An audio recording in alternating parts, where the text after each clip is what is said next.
The Samsung EVO Select right here. That is what she looks like. It is rating up to 160 megabytes transfer speed. It is waterproof, wear out proof. I don't know what that means. I think I could wear this thing out if I needed to. X-ray proof, temperature proof, magnet proof, drop proof. It's got a 10-year limited warranty, it's saying on this one. This one is 512.68 gigabytes. It is also an EXFAT formatted drive, so it is ready to go.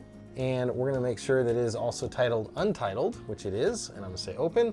And we need a drum roll, and we are going to kick off the last speed test of this round. We're gonna hit start test, and we're coming out of the gate at 113 megabytes per second. So not blowing the doors off the other ones that we've seen today, but still a decent showing.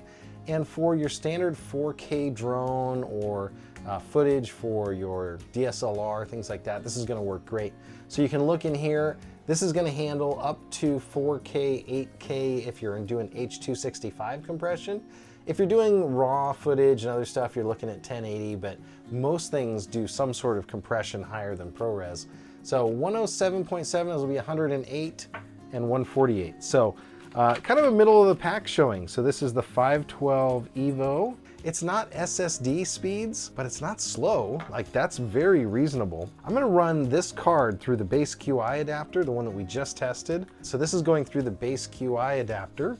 So performance, a little bit less. You wonder how much buffering this Lexar is able to do, this card reader.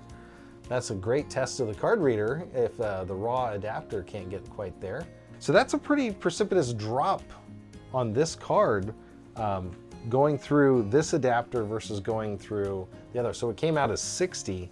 So the Samsung, we said, I'm gonna give it the best benefit of the doubt. We said it did 112 megabytes write, and then it did 148 read. I'm gonna give it, again, benefit of the doubt. We're going on the highest numbers that we got here.